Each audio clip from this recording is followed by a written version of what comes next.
नमस्कार, युवा महाराष्ट्र बातमीपत्रात मी सोनाली ब्राह्मणे आपले हार्दिक स्वागत करते। प्रथम नजर ठळक घडामोडीवर। मनपा अतिक्रमण अधिकारी यांच्या दमदाटी व घाईगर्दीमुळे नोबल एंटरप्राइज राजकमल चौक येथे सलीम पटेल याचा जबर अपघात घडताच अधिकारी झाले गायब। कॉपीस आळा घालण्यासाठी जळगावच्या त्रिमूर्ती इन्स्टिट्यूटचा अनोखा उपक्रम। अनवाणी पायाने विद्यार्थी देतोय परीक्षा। जळगावातील रुस्तमजी शाळेत 3 वर्षापासून स्केटिंग ग्राउंडचा अभाव। जळगाव भुसावळ महामार्गावरील पाईप गर्दीमुळे हजारो लिटर पाण्याची नासाडी। एकीकडे देशात स्वच्छता मोहीम सुरू असताना मात्र जळगावातील आर व अनुभूती शाळेतील कचऱ्याच्या आवारात महात्मा गांधीच्या फोटोची अवहेलना। जामनेर शहरातील बारी पान हाऊस या अत्याधुनिक पान शॉपचे उद्घाटन आमदार गिरीश महाजन यांच्या हस्ते। नेरी अंगणवाडी बालकांना दिली जाते निकृष्ट दर्जाचा पोषण आहार। लहान मुले पिण्यासाठी करतात आरोऐवजी हात पंपाचा वापर। आता बातम्या विस्ताराने। शनिवारी गर्दी असताना देखील अतिक्रमण विभागाची राजकमल चौकातील रहिवासी यांना कुठलीही पूर्वसूचना न देताना अतिक्रमण काढण्यास पोहोचल्यानंतर व्यापारी व रहिवासी यांना दमदाटी करून तात्काळ वेदर शेड व पत्रे काढण्यास सांगितले। तेव्हा नोबेल एंटरप्राइज या दुकानातील सलीम पटेल दुकानावरून पडून जबर जखमी झाला। तेव्हा मनपा अधिकारी यांनी घटनास्थळावरून पळ काढला। त्यांनी जखमीस दवाखान्यात नेण्याची सुद्धा माणुसकी दाखवली नाही। मनपा आयुक्त संजय कापडणीस यांना या बाबतीत विचारणा केली असता त्यांनी कोणतीही माहिती दिली नाही। परंतु जर मनपा अधिकारी यांची चूक असल्यास त्यांच्यावर योग्य ती कारवाई करू असे आश्वासन दिले। तुम्ही आधी आम्हाला नोटीस द्यायला पाहिजे, आम्हाला सांगायला पाहिजे। आता माझे एवढे मध्ये पत्र असताना सुद्धा आता त्यांनी तुम्ही इथे जागा आखून दिलेली आहे ना, त्याच्यामध्ये माझे पत्र तरी सुद्धा ते म्हणताय की तुम्ही आत्ताच्या आत्ता ते पत्र काढा। आणि आता हे माझं जुनं घर आहे, मी त्यांना सांगितलं माझं घर जर पडलं तर जबाबदार तुम्ही राहा। त्यांनी मोजमाप करून कोणताही लेटर तुम्हाला दिलेलं नाही? नाही, काहीच दिलेलं नाही। आता तुमचं म्हणणं काय आहे जे घडलं एक ऍक्सिडेंट झाला, आता तो क्रिटिकल सिच्युएशन मध्ये आम्ही तोडून टाकू। झाल्यानंतर ते सगळे पडून का गेलं? ते इकडे आले होते गाडी घेऊन, त्यांना माहित पडलं की असं असं झाला म्हणून पळाले ते। तो माणूस पडताना त्यांनी बघितलं म्हणून पळाले ते। तो सिरियस आहे, तो व्हेंटिलेटरवर आहे, त्याचा पूर्ण फाटलाय। आता त्यांना आम्ही सांगतो की माझं जुनं घर आहे, मी माझ्या हाताने काढून घेईल, तरी ते म्हणता तुम्ही आम्हाला लिहून द्या की तुम्ही केव्हा काढणार। कमी कमी नोटीस द्या। आम्हाला माणूस भेटायला पाहिजे नाही काढायसाठी। आपण कसं काय हाताने कापणार आहे त्याला? माणूस भेटायला पाहिजे ना, कोणी कापणारा वगैरे एकदम हाताने लगेच कसं काय काढणार आहे आपण ते? जळगाव महापालिकेतर्फे अतिक्रमणाच्या नावाखाली वेगवेगळ्या परिसरामध्ये अतिक्रमण काढलं जात आहे। कुठल्याही प्रकारची नोटीस न देता त्याच भाग म्हणून आज चित्रा चौकामधील राजकमल चौकाजवळ हे जे आपण बघत आहोत तिथे पूर्ण हे अतिक्रमण करण्यासाठी काही लोक महापालिकेतर्फे आलेले होते।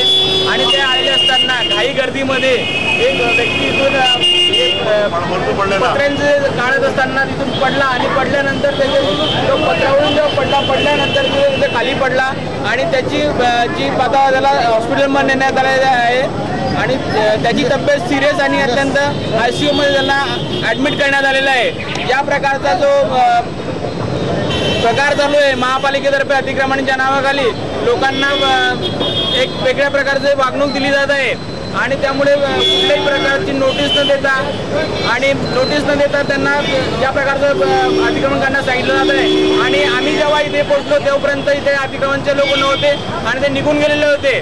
तर त्यांनी जर का खरोखरच जर अतिक्रमण काढायचं असेल, अधिकृत अतिक्रमण असेल तर ते इथे थांबायला पाहिजे होते आणि ते थांबलेले नाही आहेत। तर आपण जाणून घेऊया त्या नागरिकांकडनं की ऍक्च्युअली नेमकं इथे काय प्रकार घडलेला आहे, तर काय झालं होतं नेमकं? त्यांनी ते अतिक्रमण हे पत्र काढायला सांगितले। आम्ही त्यांना सांगितलं की आम्ही आमच्या हाताने काढून घेऊ। ते म्हणत होते की तुम्ही आत्ताच्या आत्ता काढा। ते काय काढायला गेलं त्यावेळेला तो माणूस इथे पडला। तुम्हाला याबद्दल काही नोटीस वगैरे दिलेली? नोटीस वगैरे आम्हाला काहीच नाही, नोटीस वगैरे काहीच नाही आम्हाला। आधी केव्हापासून तुम्ही या एरियात राहतात? आधी आमची एरियामध्ये तुमची तिसरी पिढी आहे इथे आणि तुम्ही इथे राहतात, तरी सुद्धा तुम्हाला कुठल्या प्रकारे नोटीस न देता त्यांनी तुम्हाला धमक्या देऊन राहिलेला की तुम्ही आत्ताच्या आत्ता काढा। काका आपण काय सांगाल याबद्दल? मला असं म्हणणं आहे, हा 3 फूटचा होता की ट्रॅफिकला नवरात नाही, बरोबर आहे ना? मोठा रोड आहे, 100 वर्षावरती रोड आहे, काही नडत नाही, पत्रे काही नडत नाही, ते मला ऐकायला तयार नाही. सब निकाल दो, सब आम्ही निकाल दो ऊपर चढाव असे गेले की त्यांना विनंती केली की थोडं घालून घ्या, उद्या घरू करू कार्यक्रमाला बोलून घेऊ ना. दुकानाचा माणसाला काय माहीत, चालला तो वरती, मी त्याला हे सुद्धा सांगितलं की माझं कच्चं घर आहे. 100 फूटच्या वरती रोड आहे, त्यांना बंगाला 3 फूट जागा दिलेली आहे. त्यांना सुप्रीम कोर्टाला निकाला हवे. अब सुप्रीम कोर्टमध्ये निकाल ते आला, ते त्याला जागा दिली. आता तुम्ही दुकानासमोर तो 3 फूट जागा, दुकानदार अधिकार काही नाही आहे का? तुम्ही घरपट्टी घेतात, टॅक्स घेतात, रोडचा टॅक्स घेतात, याचा अधिकार पाहिजे ना आम्हाला. 3 फूट माल लावला बाहेर, काय हरकत आहे? आमचे टाक्यात 3 टाक्यात घेऊन गेले 8 दिवस झाले, त्यांवरला पोहत आणले. 13 ठिकाणी दिले होते, 11 बोलत नाही, 2 कोणी दिले काही बोलत नाही. जो निरीक्षक कोण आहे तुमचा, तो अतिक्रमणचा, त्याला पत्र दिला नाही, आम्ही 11 आणले होते. म्हणजे ही काय हुकुमशाही पद्धत, म्हणजे कुठलाही तुम्हाला न विचारता ते माल घेऊन गेले. आज जेव्हा सकाळी ऍक्सिडेंट झाला, इथून व्यक्ती खालून पडला, त्यावेळेस इथे पोलीसवाले होते का? म्हणजे आज पोलीसवाले नव्हते कोणी. ते स्वतः दादागिरी आज किती लोक आले होते इथे या अतिक्रमण काढण्यासाठी? 20-25 पैकी कोणाचं नाव ज्यांनी तुम्हाला दमदाटी केली? इंजिनियर आम बता ना. मी त्याला सांगितलं की माझं कच्चं घर पडून जाईल, मी माझ्या हाताने काढून देईल. मराठे होता, मराठे तो म्हणे काढून घ्या, म्हणे एवढं काढून घ्या, म्हणा ते कळत नाही ना. आमचा जो शेड घाई गर्दी कोणी केली? बगाट्याने केली घाई गर्दी? बगाट्याने घाई गर्दी केली. तुम्ही त्याला रिक्वेस्ट केली की रिक्वेस्ट केली सुद्धा त्यांनी घाई गर्दी केली? मराठे भाजीपाल्याला त्याचं पट्टे टाकलं, तुम्ही त्याच्या आम्हाला मी पट्टे टाकून द्या, तो आम्ही त्याचे नहीं बोले तुम उठाने बोले जनता बोले आज क्या उठाना, बोला अगर नहीं उठाएंगे बोले तो गाड़ा भर के लेके जाएंगे. ये आता क्यों ना अपनी धमकी दी. अधिकारी सर्व मागे होतो, अधिकारी सर्व मागे होतो, अधिकारी मागे. पण हे जे घडलेलं आहे, ते आजच्या दिवस जे घडलेलं आहे, एक माणूस जे त्यांची टीम असते ना त्यांना लागून गेला, लागून गेला. पण आता जो माणूस जो वरतून पडला आहे त्याच्या जीवाशी तो खेळतोय तिथे, त्याचं जीवन म्हणजे आता ICU मध्ये तो माणूस माहित नव्हतं, तो माणूस माहित नव्हतं की कशा पद्धतीचं ते पत्र काढायचं. बरोबर. तर मग त्यांना 2-3 दिवस नोटीस द्यायला पाहिजे होतं, त्यांनी तुम्हाला दिलं नाही, त्यामुळे हे घडलं. ऐकायला तयार नाही, ऐकायला तयार नाही. पण कमीत कमी त्या तुम्ही सांगताय की 25 लोक होते, पण 25 पैकी 2-3 लोकांचं नाव सांगा तुम्ही, कोण कोण होते ते? आता हे घडलेले सगळे पडून गेलेले. आता समोर आले तर आम्ही त्यांना ओळखू ना. मग आता समोर येणार आहे का? एवढा मोठा अपघात घडलेला आहे आणि या अपघातामुळे कोणाचा जीव जाऊ शकतो. त्यांना आम्ही सांगतो आम्ही आमच्या हाताने काढू, हे जबाबदार आहे ना. तयार नाही त्यांना आणतील समोर जो सीरियस आदमी तो ऊपर से गिरा ना हुआ, तो सीरियस थी जो हमने तो सामने देखे, हमें सामने गिरा हो. अधिकारी आणतील ना, कोण होता तो. मग आता नेमकं सर्वांचं म्हणणं काय? 3 फुटाचे होते, राहू द्यायचे दुकानाला लागून. नाही, आता जो माणूस पडलेला आहे त्याची जे तब्येत आहे त्याला कारणीभूत कोण आहे?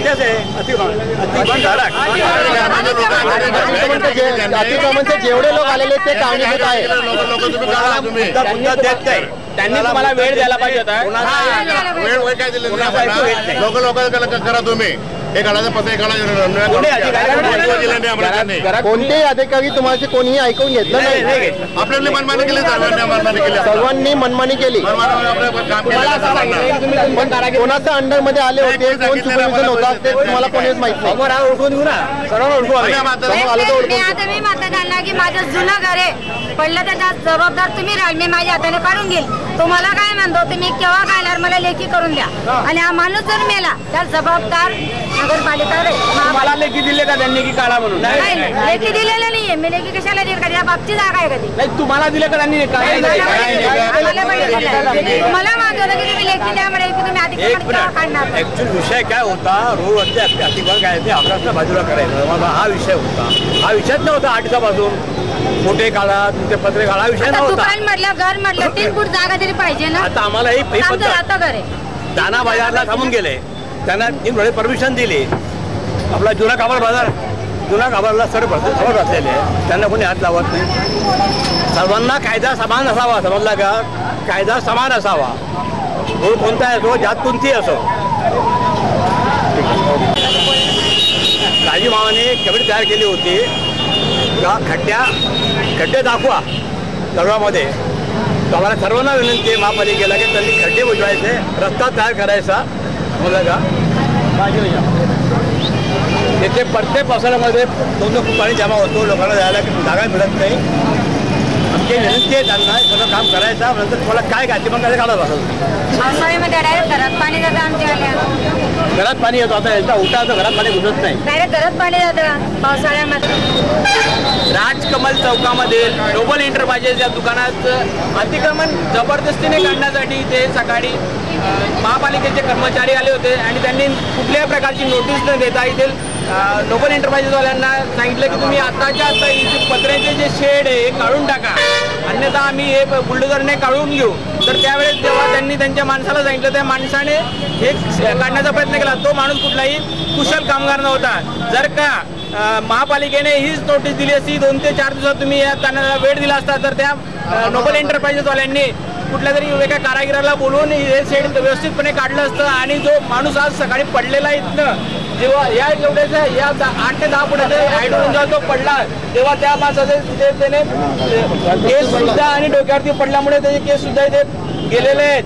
आणि हे जर नोटीस देऊन जर काम केलं असतं तर एक चांगल्या प्रकारे झालं असतं. आणि असं जी दुर्घटना आधी झालेली आहे आणि तो व्यक्ती आता हॉस्पिटलमध्ये ॲडमिट आहे, त्या ती वेळ आता आलेली नसती. आणि याच प्रकारचं जर काम झालं असलं आणि हे जर अतिक्रमण या प्रकारे काढलं, दमदाटीने काढलं जातंय, तर लोकांचा असाही एक इथे लोकांनी सांगितलंय की या प्रकारचं अतिक्रमण काढलं जातंय. अतिक्रमण तर काढावंच, पण त्याचबरोबर जे रस्त्यातील अगोदर जे खड्डे आहेत, ती खड्ड्यांची कामं जर अगोदर झाली आणि त्यानंतर जर का अतिक्रमण काढलं तर बरं होईल, असं येथील नागरिकांनी सांगितलेलं आहे. जी दुर्घटना झालेली आहे, दुर्घटनाग्रस्त जो व्यक्ती आहे तो ICU मध्ये आणि तो मृत्यूशी झुंज देत आहेत. आणि त्याचे जर काही बरे वाईट झाले तर त्याला कारणीभूत फक्त आणि फक्त महापालिका असेल, असं सगळ्या नागरिकांचं इथे मत आहे. युवा मार्चसाठी संतोष दिवरे, जळगाव. सध्या MSBTच्या परीक्षा कॉलेजमध्ये सुरू असताना परीक्षेदरम्यान कॉलेजमध्ये होणाऱ्या कॉपीज प्रतिबंध करण्यासाठी जळगावातील त्रिमूर्ती कॉलेजने चक्क चप्पल बूट मोजे परीक्षा हॉलच्या बाहेर काढण्याची सक्ती केली असून विद्यार्थ्यांवर अनवाणी पायाने परीक्षा देण्याची परिस्थिती आली आहे. या उपक्रमातून कॉपीला आळा बसेल का, असे प्रश्नचिन्ह निर्माण होत आहे. वगैरे बाहेर काढण्याचा काही रूल्स आहे का? रूल्स का आम्हाला का आम्ही काढून घेतो ना, शूज वगैरे घालून येतात, त्याच्यात जर लपवून आणलेले आहे ते रिस्क घेण्यापेक्षा जे लपवलेले असतील तर त्यांना तुम्ही काढायला लावू शकता, बरोबर आहे. पण ऑलरेडी ज्यांनी काढलेले म्हणजे जे करत नाही त्यांना पण तुम्ही असं बंधनकारक करतात का? बंधनकारक करत नाही असं तुम्ही कसं काय सांगू शकतात की एखादा मुलगा एकच काय ओळखणार? कंपल्सरी आहे काय? कंपल्सरी केलं आम्ही करतो. कंपल्सरी तुम्ही करतात? तुमच्याकडे असं काय असं काही नियम आहे का असाबद्दल तुमच्याकडे? नाही, आम्ही आमच्या पद्धतीने करतो आणि जेवढी परीक्षा स्वच्छ पद्धतीने घेता येईल त्याचा आमचा प्रयत्न राहतो, त्याच्यासाठी आम्ही काढतो. जळगाव शहरातील रुस्तमजी शाळेत 3 वर्षापासून स्केटिंग ग्राउंडचा अभाव. स्केटिंग ग्राउंडचा अभाव. या शाळेत क्रीडा प्रकारमध्ये विविध खेळ बाहेरील शिक्षकांमार्फत शिकवले जातात. त्यामध्ये स्केटिंग हा खेळाचा प्रकार लहान मुलांना शिकवला जात असतो. यासाठी जाणकारांच्या मते स्केटिंगसाठी आवश्यक असणाऱ्या ग्राउंड ऐवजी खडबडीत अशा जागेवर शिकविले जाते. साधारण 3 वर्षापासून हा खेळ येथे शिकविण्यात येतो. तसेच स्केटिंग साहित्य सुद्धा खराब झालेले आहे, त्यामुळे लहान विद्यार्थ्यांना दुखापत होऊ शकते. तरी याविषयी शिक्षण विभाग व पालक यांनी लक्ष देणे आवश्यक आहे.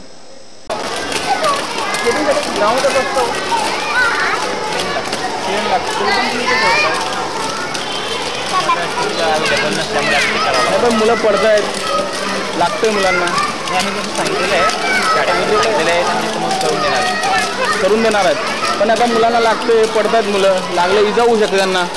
कसं आहे सर, आता स्केटिंग हा गेम असा आहे की मुलं पडणार आहेत. किती वर्षापासून हे ग्राउंड असं या ग्राउंडवर तुम्ही खेळत आहेत? 2 वर्षापासून. मग 2 वर्ष झाले तरी तुम्ही याच ग्राउंडवर खेळत आहेत. मॅनेजमेंटला सांगितलं तर मॅनेजमेंट याच्यासाठी काही करत नाही. ग्राउंड जसं पाहिजे तसं अवेलेबल जसं पाहिजे होतं.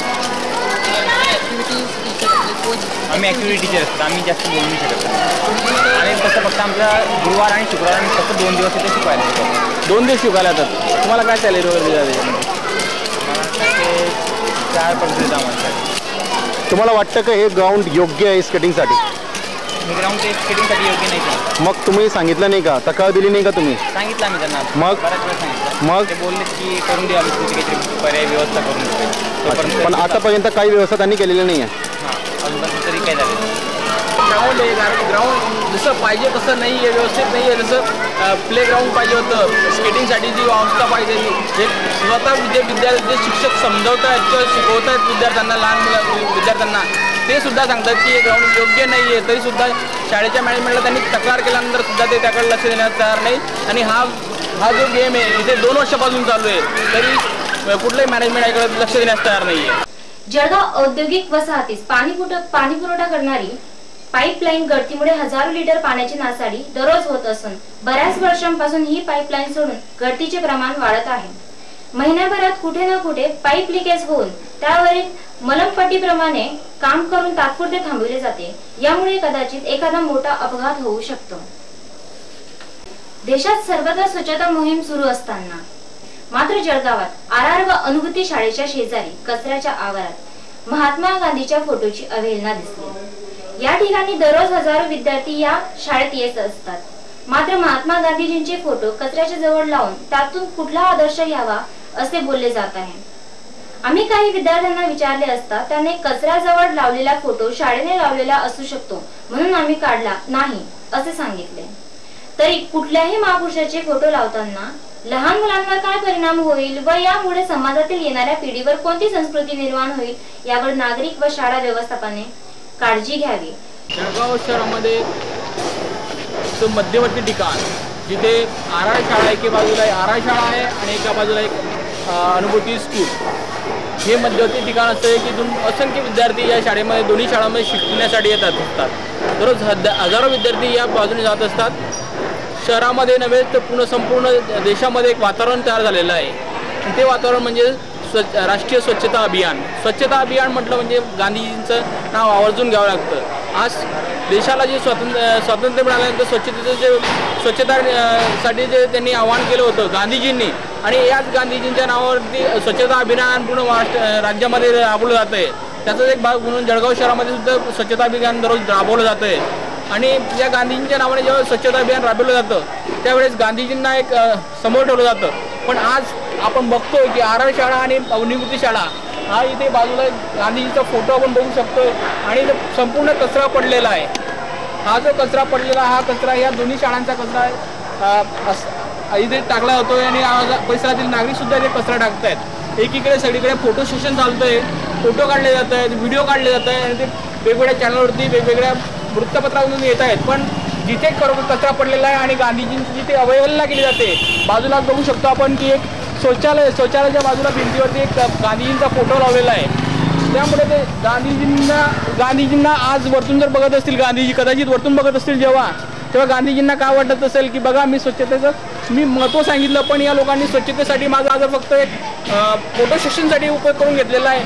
आणि आज त्यांच्या फोटोला जे इथून जाळलेला कचरा आहे, जाळलेल्या कचऱ्याची आस लागून त्यांच्या चेहऱ्यावरती या टाईपमध्ये तसंच चित्र झालेलं आहे. ते गांधीचं चित्र आपण बघू शकतोय. आणि या पूर्ण या विद्यार्थी मनावरती जिथे हजारो विद्यार्थी दररोज या रस्त्याने जात असतात, त्या विद्यार्थ्यांच्या मनावरती गांधीजींविषयी काय कल्पना असेल ते आपण जाणू शकतो. आणि जी कचऱ्याची जी गाडी आहे ती गाडी सगळी उलटी करून ठेवण्यात आलेली आहे. तिथून कचरा गोळा करून सगळं कचरा जमा करून ते टाकण्यात येतो. आपण बघू शकतो की ते भरपूर असा कचरा जमलेला आहे.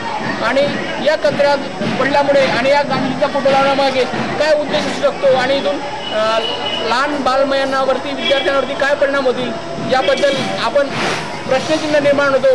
आणि या शाळांमधील विद्यार्थ्यांना त्या गांधीजीबद्दल काय विचार निर्माण होत असेल, कदाचित पुढे करून जेव्हा विद्यार्थ्यांना विचारलं गांधीजी कोण होते तर हे त्यांना कदाचित सांगता येणार नाही. कारण याच प्रकारची परिस्थिती जर असली, आदर्श जर या टाईपचा जर असला आणि या दोन्ही शाळांमध्ये या टाईपचं जर वागणूक विद्यार्थ्यांना दिली गेली आणि शाळेच्या भिंतीवर या प्रकारचं जर वेगळं चित्र गांधीजींबद्दल दिसलं तर काय होऊ शकते याबद्दल आपण मत व्यक्त करू शकतो.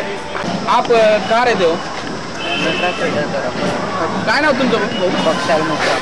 पक्षाळ मुता. तुम्ही गांधीजींबद्दल ऐकलेलं आहे सगळं काही. आजकाल जे स्वच्छता अभियान चालू आहे त्याबद्दल तुम्हाला काय माहिती? तुम्हाला शाळेमध्ये काय सांगितलं जातं? सब साफ सुथरा रखना। साफ सुथरा रखना चाहिए। तो जो साफ सुथरा रखना चाहिए ये किसने बताया था? तो गांधी जी को आप जानते हो। देखो अभी जो पिक्चर लगी है, फोटो लगी है, इसके बारे में आपको क्या लगता है? फोटो नहीं लगानी चाहिए, साफ सुथरा रखना। साफ सुथरा रखना चाहिए। और जो फोटो लगाई है गंदगी की जगह गांधी जी की फोटो लगाई, आपको कैसे लगता है, क्या महसूस होता है इससे? आपको कितने दिन से फोटो लगी है? 4-5 दिन से। तो आपको नहीं लगा कि आपने फोटो निकाल लेनी चाहिए? आप गांधी जी के बारे में जानते हो ना? हाँ। तो फिर आपको क्यों नहीं लगा कि आपने क्यों नहीं पहल की कि आप भी हटा दो गांधी जी को? कि बस लगा है तो इसलिए आपने भी छोड़ दिया, कि इसलिए आपने भी ध्यान नहीं दिया? स्कूल में लगाया हूँ एडवर्टाइजमेंट के लिए। अच्छा, स्कूल लगाया होगा। ये जो है फोटो लगाया है स्कूल वालोने लगाया आहे। 8वी मध्ये शिकणारा विद्यार्थी, 14 वर्षाचा विद्यार्थी आपल्याला सांगू शकतो की त्याने गांधीजी चित्र शाळेने लावलेलं आहे आणि त्याच्या मनावर काय विचार असू शकतात गांधीजींबद्दल। तर या प्रकारच्या 14 वर्षाच्या मुलांच्या वरती जर या प्रमाणे जर त्याची विचार करण्याची क्षमता असेल तर लहान लहान बालकांवरती काय परिणाम होऊ शकतो याबद्दल बघूया आपण। जामनेर शहरात बारी पान हाऊस या अत्याधुनिक पान शॉपचे उद्घाटन आमदार गिरीश महाजन यांच्या हस्ते करण्यात आले। आज प्रत्येकाला आधुनिक जीवनाची ओढ लागलेली आहे। अर्थातच मुंबई पुणे येथील वेगवेगळी आलिशान दुकाने आणि शोरूम पाहून प्रत्येकाला वाटते की आपले सुद्धा दुकान शोरूम आधुनिक असावे व त्याचे नाव लौकिक व्हावे। हाच संकल्प घेऊन जामनेर येथे सचिन बारी यांनी आपले 1941 पासून असलेले दुकानाचे सुशोभीकरण करून अत्याधुनिक व आकर्षक स्वरूप देऊन जामनेर तालुक्यात पान व्यवसायामध्ये एक वेगळे स्थान निर्माण केले आहे। माझे नाव सचिन दिलीप बारी, मी मान्य श्री दिलीप सांडू बारी यांचा मुलगा। साधारणतः 1941 पासून सांडू मोतीराम बारी यांनी या दुकानाची म्हणजे व्यवसायाची सुरुवात केली आणि 1941 पासून ते चांगल्यात चांगली सुविधा देण्याचा प्रयत्न तालुक्याला जामनेर शहरवासियांना करतच आले आहे। त्याबद्दल त्यांनी पूर्ण समजा जीवनच त्यांचं या दुकानाकरता व्यसन असं म्हणण्यास हरकत नाही। तर त्यांच्या पावलावर पाऊल ठेवून आपण सुद्धा जामनेरवासियांना चांगल्या प्रकारे सुविधा देण्याचा प्रयत्न करतोय। त्यांच्या एक जामनेरच्या नावलौकिकात भर पाडण्याचा आपण निश्चितच प्रयत्न करतोय।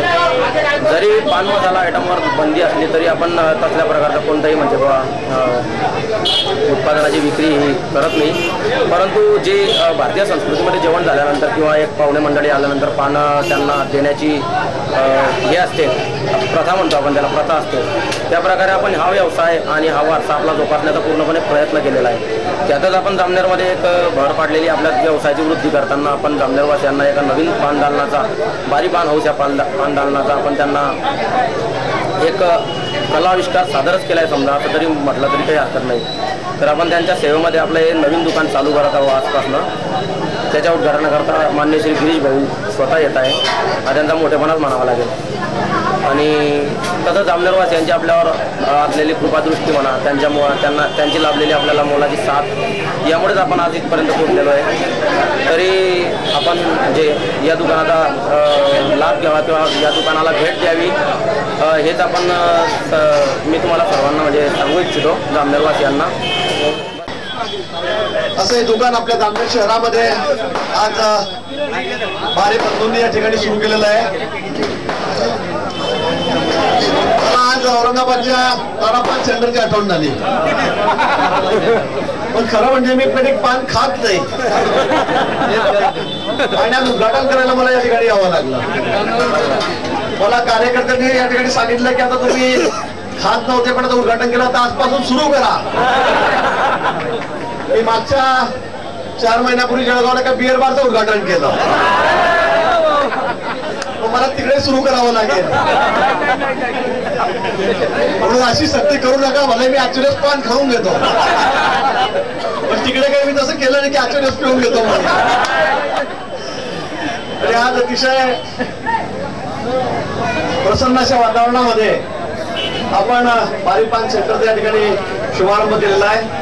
मला आठवतं आमचे दादा त्यांचा काळ आठवलेला आहे। इथे बसून छोटीशी टपरी लावून ते पाण्याचा व्यवसाय करत होते। तिकडे आमचं हिरापान सेंटर होतं, तिकडे आमची साडूदाराची टपरी मेहनत केली आणि त्यांनी आपला परिवार वाढवला, सुशिक्षित सुसंस्कृत परिवार त्यांनी केला आणि आज त्याचाच एक प्रारूप स्वरूप या ठिकाणी आपल्याला दिसतंय. एक अतिशय उत्कृष्ट अशी पानाची दुकान या ठिकाणी सुरू झालेली आहे. मी पुन्हा सांगेल की जळगाव जिल्ह्यामध्ये नसेल, 2-3-4 जिल्ह्यामध्ये नसेल अशी अतिशय चांगली पानाची दुकान या ठिकाणी सुरू केलेली आहे. या निमित्ताने मी आपल्याला सांगणार, कसं सांगू मला हे समजत नाही की पान रोज खाजा, तंबाखू खाजा, असं मी म्हणणार नाही. परंतु एक गोष्ट रक्ता मिश्रण चांगलं तर पानाने, पण पानामध्ये तंबाखू खाऊ नका. साधं पान खा, मसाला पान खा. बरं एखाद दिवसात खायला एखादं पान खायला हरकत नाही, तर तुम्ही निश्चितपणे असं सांगणार नाही आपल्याला की तंबाखूचं पान खा, 120 सुमन कमाल विमान ते आपण घेऊ पण नका आणि खाऊ नका. नाहीतर आजच्या पिढ्या तरुण पिढी कशी व्यवस्था आपण बघतात, परंतु ते या ठिकाणी ठेवलं जाणार नाही. असं काम या दुकानाच्या माध्यमातून आपल्या ठिकाणी होणार आहे. मी आपल्याला या निमित्ताने खूप खूप शुभेच्छा देतो, मनापासून शुभेच्छा देतो की आपलं दुकान चांगलं चालू, आपला व्यवसाय दिन दुखणी रात चोगणी आपण जे म्हणतो चांगला प्रगती आपली या माध्यमातून हो अशी शुभेच्छा आपल्या सर्वांच्या वतीने मी आमच्या बारींना देतो, बारी बंधूंना देतो. चांगली सेवा त्यांच्या हातून आपली होणार आहे, त्या बाबतीत काही शंका नाही. आणि म्हणून आपल्या या व्यवसायाला पुन्हा शुभेच्छा देऊन आपण मला बोलवलं. मी पान खात माझ्या हातून उद्घाटन करून घेतलं, कारण असं साहजिक आहे. कोणीतरी बघतं की हा माणूस खातोय का, मग त्याला बोला त्याच्यातून उद्घाटन करा, पितोय का त्याला बोला त्याला उद्घाटन करा, त्यामुळे ते थोडंच चालेल. परंतु आपण मला बोलवलं, उद्घाटन माझ्या हातून केलं, म्हणून मी संयोजकांना मनापासून धन्यवाद देतो. पुन्हा आपल्याला मनापासून खूप खूप शुभेच्छा देतो. आणि मी आता पुढच्या प्रवासाला मुंबईला जातो, 2-3 दिवसामध्ये मला तुम्ही शुभेच्छा द्या.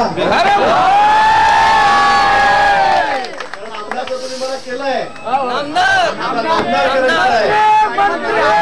मला वाटतं 20 तारखेला किंवा 1 तारखेला आपण मोर्चा निघेल, म्हणून तुम्हाला शुभेच्छा मला लागणार आहे.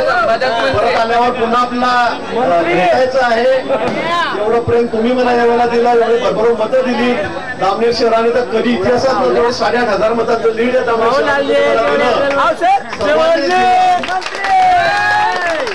आणि म्हणून मी पुन्हा आपले खूप खूप आभार या ठिकाणी व्यक्त करतो. पुन्हा आपल्या सर्वांना या ठिकाणी मनापासून शुभेच्छा देतो आणि जळगावला निघतो. धन्यवाद. जय हिंद. नेरी येथील अंगणवाडी बालकांना दररोज पोषण आहारामध्ये फक्त खिचडी देण्यात येते. त्यांना दररोज वेगवेगळे पदार्थ द्यावे असे असताना पाणी पिण्यासाठी असलेले आरो मशीन नादुरुस्त असल्याने मुलांना हात पंपावर पाणी पिण्यासाठी जावे लागत आहे, असे आमचे जामनेर प्रतिनिधी बाळू वाघ यांनी माहिती दिली आहे. तर विषय असा आहे की या अंगणवाडीमध्ये जे खाऊ आहे, तर खाऊ आणताना मला जो कोठा येतो, तांदळाचा कोठा आहे, गव्हाचा कोठा आहे, तर हा कोठा आता ह्यावेळेस आम्हाला 2 कोठे इकट्ठे आले. त्याच्यामुळे तो तांदूळ आम्ही जास्त दिवसही त्याला ठेवू शकत नाही, कारण त्याच्यात आळ्या पडतील, उंदराच्या लेंड्या पडतील, ह्या सगळ्या गोष्टीचा आम्हाला विचार करून तो तांदूळ जो आलेला आहे त्या तांदूळाच्या माध्यमातून थोडी रोज खिचडी येऊन राहिली, आम्ही मान्य करतो. पण आम्हाला त्या खाऊचा जो साठा असतो तर त्या साठ्याची बी आम्हाला जबाबदारी आमच्यावरती आहे. तर त्या जबाबदारीनुसार आम्हाला त्या साठ्याची बी काळजी घेऊन आम्हाला त्या पद्धतीने तो खाऊचं नियोजन करून द्यावं लागतं. खाऊत फक्त एवढंच आहे की वेळापत्रकानुसार एखाद्या दिवशी फेरबदल होतो, फक्त काही अडचण असली तर. सोमवारी वरण भात राहतो आणि नाश्त्याला मटकी राहते, मंगळवारी पौष्टिक खिचडी राहते आणि चिवडा राहतो, बुधवारी ही गहू लापसी राहते आणि केळं राहतात, गुरुवारी पुन्हा पौष्टिक खिचडी आणि लाडू किंवा त्या लाडूच्या बदला चिक्की म्हणजे गोड पदार्थ, आणि शुक्रवारी पुन्हा वरण भात आणि नाश्त्याला मटकी, शनिवारी पुन्हा लापसी आणि हे राहतात. लाडू कोणता? पुन्हा एक नजर ठळक घडामोडीवर. मनपा अतिक्रमण अधिकारी यांच्या दमदाटी व घाईगर्दीमुळे नोबल एंटरप्राइज राजकमल चौक येथे सलीम पटेल याचा जबर अपघात घडताच अधिकारी झाले गायब. कॉपी साडा घालण्यासाठी जळगावच्या त्रिमूर्ती इन्स्टिट्यूटचा अनोखा उपक्रम. अनवाणी पायाने विद्यार्थी देतोय परीक्षा. जळगावातील रुस्तमजी शाळेत 3 वर्षापासून स्केटिंग ग्राउंडचा अभाव. जळगाव भुसावळ महामार्गावरील पाईप गर्दीमुळे हजारो लिटर पाण्याची नासाडी. एकीकडे देशात स्वच्छता मोहीम सुरू असताना मात्र जळगावातील आर व अनुभूती शाळेतील कचऱ्याच्या आवारात महात्मा गांधीच्या फोटोची अवहेलना. जामनेर शहरातील बारी पान हाऊस या अत्याधुनिक पान शॉपचे उद्घाटन आमदार गिरीश महाजन यांच्या हस्ते. नेरी अंगणवाडी बालकांना दिली जाते निकृष्ट दर्जाचा पोषण आहार. लहान मुले पिण्यासाठी करतात आरोऐवजी हात पंपाचा वापर. बातमीपत्रात येथेच विराम देऊया. पाहत रहा युवा महाराष्ट्र.